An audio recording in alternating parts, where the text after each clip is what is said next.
I'm going to talk about autistic parents and experiences of services and support. So this is a black and white photo of me, Danielle Rudd. In the photo, I'm wearing glasses and a scarf. Unfortunately, I don't have a webcam on this device. My pronouns are she/her, and my email address is danielle.rudd@northumbria.ac.uk. So this was a participatory project looking at the experiences of services and support for autistic parents. I'm going to try to be very brief here because I would like to dedicate as much time as possible for the words and pictures of participants and participant researchers. So it means the majority of this presentation is hopefully going to be a slideshow of photos and captions that have come directly from autistic parents, and I'm just facilitating that by reading out the captions and showing the photos. So basically we wanted to know whether autistic parents could get the right support from services. Various people have been involved at different times, and we wanted to encourage people to be involved as much or as little as they wanted. So it was all on their terms, except for me, I'm the facilitator researcher because I'm also a PhD student, and therefore I've agreed with Northumbria University that I'll work on this project full time for 3 years, which is nearly up. So what we did, basically, we looked at what questions other researchers had already asked and answered and decided what it would be useful to know more about.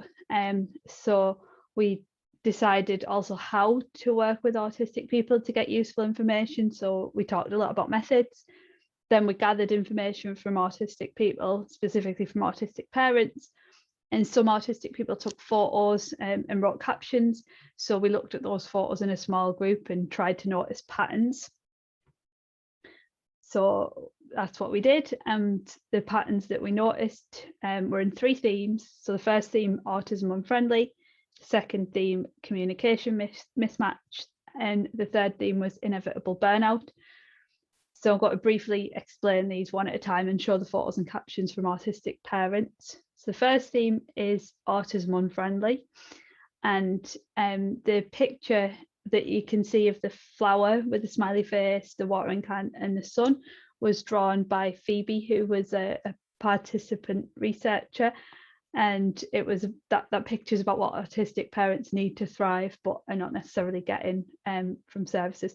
So this theme was about how parenthood brings new challenges and a loss of coping strategies, but how services and support for new parents in general wasn't always accessible to autistic parents. So some autistic parents were then also parenting autistic children, and that had its own set of difficulties. And eventually some parents reached crisis point. And when parents accessed children's social care, social workers didn't always understand autism, so they didn't always take the right approach. So this is a photo submitted by Jem of a caterpillar toy and some building blocks. And Jem says, I attended toddler groups a couple of times a week. These were typically held in echoey places such as church halls and were very loud affairs. The constant movement of the children, the unexpected noises and the competing conversations meant that I was unable to process the environment to the same degree as non-autistic parents. I therefore did not get the same benefit of support, social contact, advice and information. And this is a quote from Alex, who's asked for her photos not to be used in this slideshow, so that's why it's just a quote. But Alex says, this photo symbolises the isolation that I feel as an autistic parent. There are no services for autistic adults, and professionals who support parents in general tend not to understand autism. I'm always being told that I should go to more playgroups to make more mum friends. This completely ignores the reason why I'm socially isolated. I struggle to make friends. Things would be better if there were dedicated services available for autistic parents with professionals who understand our specific difficulties. And then Phoebe's drawn a picture of a child behind a safety gate. And Phoebe says, they put me on a parenting course that was unsuitable for autistic children and autistic parents. They installed a safety gate on my 4-year-old daughter's bedroom door and would not believe me when I said she didn't need it. She ended up falling on it and injuring herself. She still has a scar. And this is another photo submitted by Phoebe, and it's the underside of a heavy walking boot. And Phoebe says, Children's social workers remind me of soldiers coming in en masse with their power and bullying vulnerable parents. There was just heavy-handed treading all over my life. I was scared and I felt bullied, and autistic parents tend to have a lot of experience of feeling bullied and scared. They didn't make reasonable adjustments, didn't give me time to process information, didn't give me time to make decisions. The second theme was called communication mismatch, and it's basically what Damien Milton refers to as the double empathy problem, and autistic parents' experiences of this in practice when interacting with services. So ordinary autistic communication behaviour was problematised, like asking a lot of questions and needing accuracy and using specific terminology, that sort of thing. And that was then reframed to fit narratives around existing services that didn't really consider autism, but also kind of viewed everything through a child protection lens because it was children's services. So autistic parents were aware of the communication mismatch, but professionals didn't appear to be. So they seemed to think that, to use the colloquial term, they were on the same page.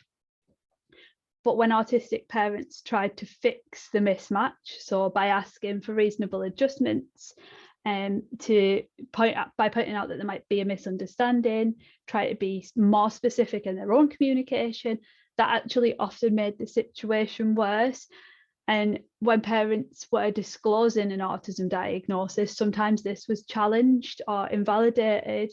Parents were labelled overly anxious, accused of trying to manipulate services, accused of diagnosis seeking, or even specifically accused of fabricating and inducing illness.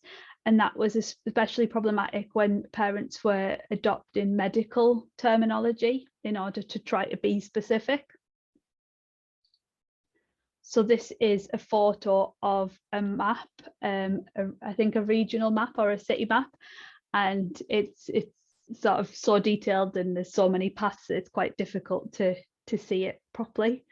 And Phoebe says, this photo shows how it is difficult to navigate services. There are lots of possible routes through services, but these are not clearly explained. This increases anxiety. It's not easy to ask questions about how to navigate services because you are worried they will misinterpret you. And then Jem submitted a picture of some headphones, and Jem says, I often felt like professionals were not listening to me, but what I've learned is that non-autistic professionals don't have the knowledge about the needs of our different neurology, so they can't give us what we need. It results in them misinterpreting us, but also we can misinterpret their intent.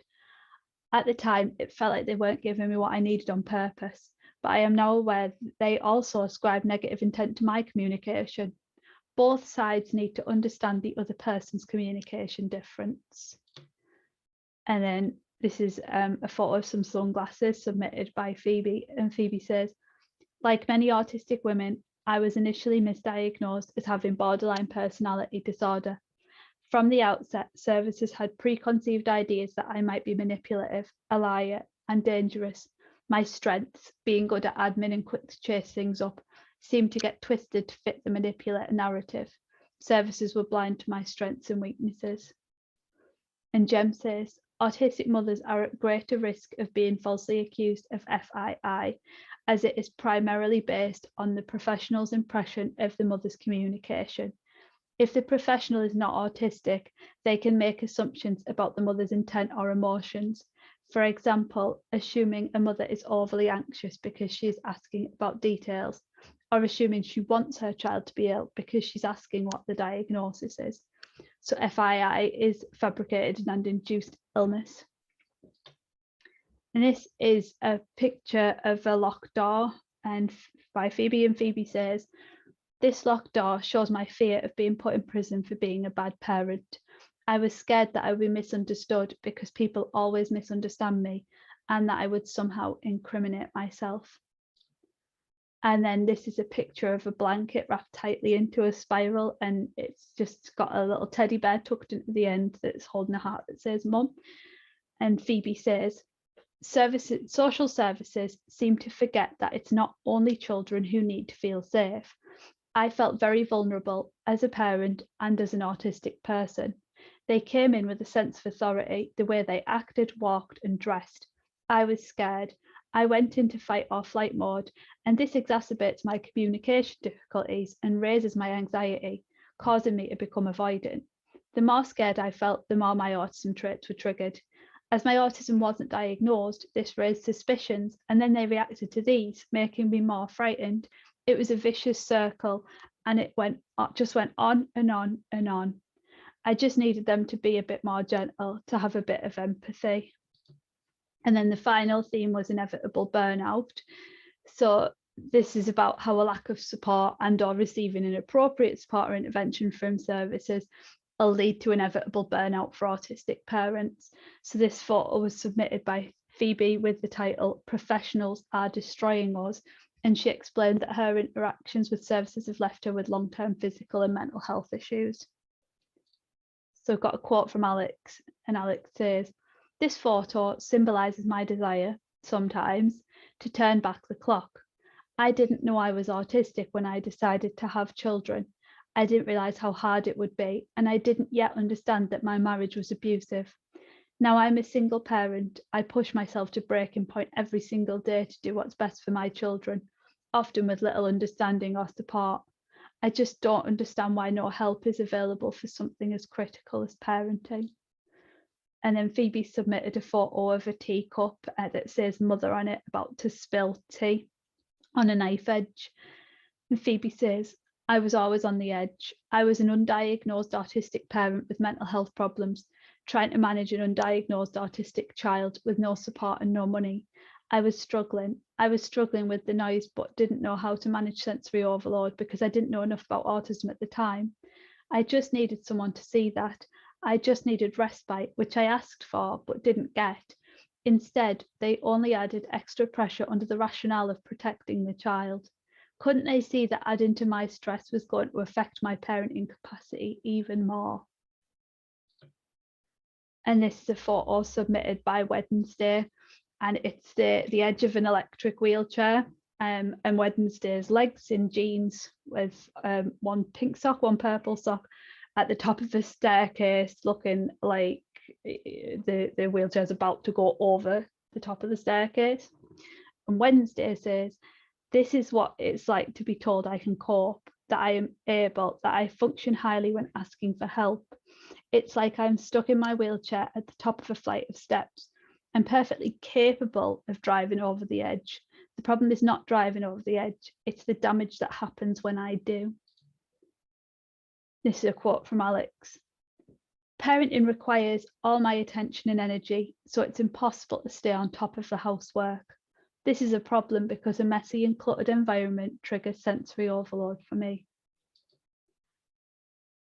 And this is a picture submitted by Phoebe of a teddy bear in the middle of a bed, and the teddy bear's holding a heart that says "Mum."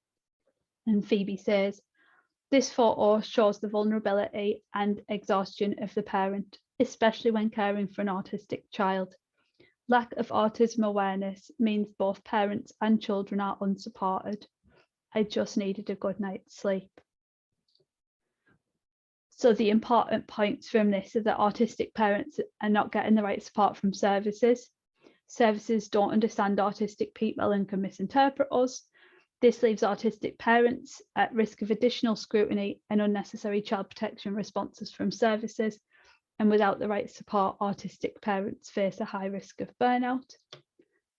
So thank you for listening.